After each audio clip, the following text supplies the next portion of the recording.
আমিও তো করে মাংস খেয়ে আপনাদের সামনে কথা বলছি। আপনারা তো মুসলমান, আপনারা কি আমাকে মারছেন?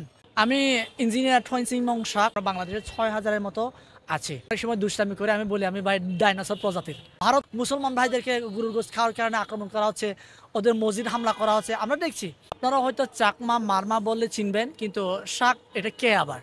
এই জাতির নাম হয়তো বা আপনারা শুনেন নেই। এটা আমাদের বাংলাদেশে আপনার বান্দরবান জেলা নাইক্ষ্যংছড়ি উপজেলায় একমাত্র আমাদের জাতির লোকেরা আছে। আর বাংলাদেশের অন্য কোনো উপজেলায় আমাদের জাতির লোক নেই। আমরা বাংলাদেশের ৬,০০০-এর মতো আছি। আমরা প্রায় আমি অনেক সময় দুষ্টামি করে আমি বলি আমি ভাই ডাইনোসর প্রজাতির, আমি হারিয়ে যাচ্ছি। আমি এই জন্য সবাইকে বলি আমাকে একটু ভালোবেসে আগলে রাখেন, আমি যাতে একটু পৃথিবীর বুকে আর একটু থাকতে পারি, বাংলাদেশের মানচিত্রে যাতে গর্বের সাথে আমার আরও কিছুদিন থাকতে পারি।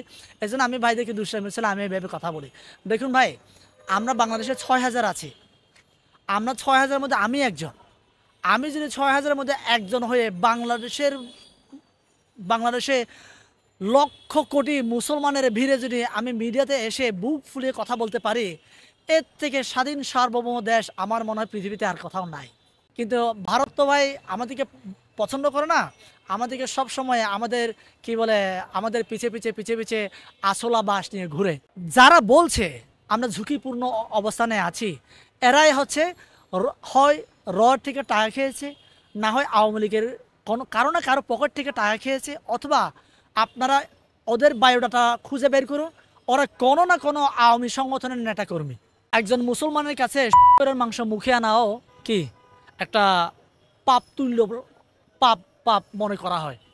ঠিক তেমনি একজন হিন্দুর কাছেও গরুর গোশত মুখে নিয়ে আসা, মানে আপনারা যেমনটা মনে করেন ঠিক এভাবেই মনে করে।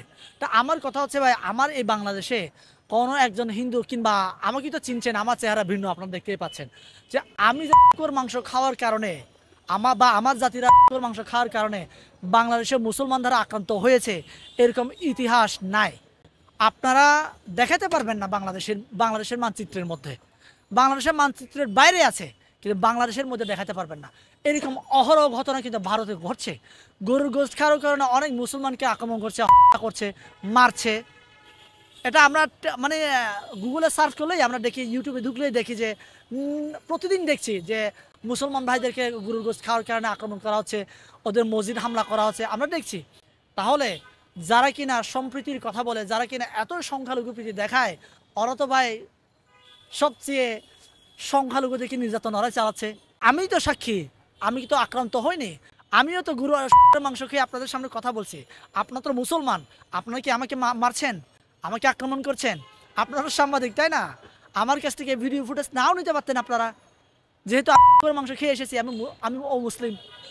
কিন্তু আপনারা তো আমাকে সহান অবস্থানে রেখে, সম্প্রীতির জায়গায় রেখে, যে আপনাদের ইসলামের কথা আছে না, ইসলাম শান্তি ধর্ম, এটার প্রমাণ আপনারা দেখিয়েছেন আমাকে নিরাপত্তা দিয়ে।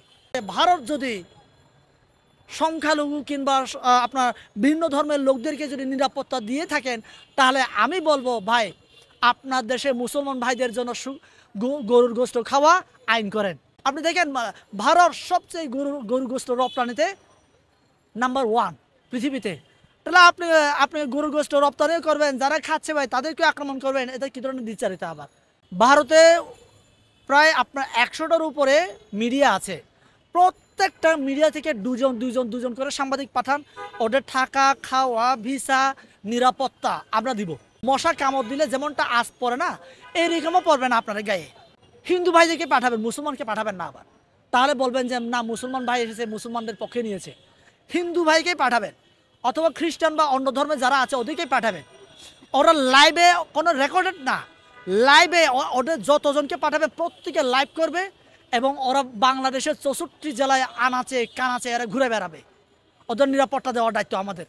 আপনারা দেখাবেন যে আমাদের বাংলাদেশে কোথায় সংখ্যালঘু হামলা হচ্ছে।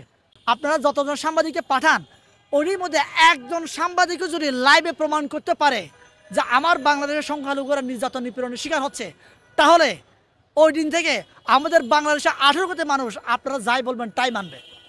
কিন্তু তার আগে আপনারা বলবেন না যে আমার বাংলাদেশের সংখ্যালঘুরা নির্যাতন নিপীড়নের শিকার হচ্ছে।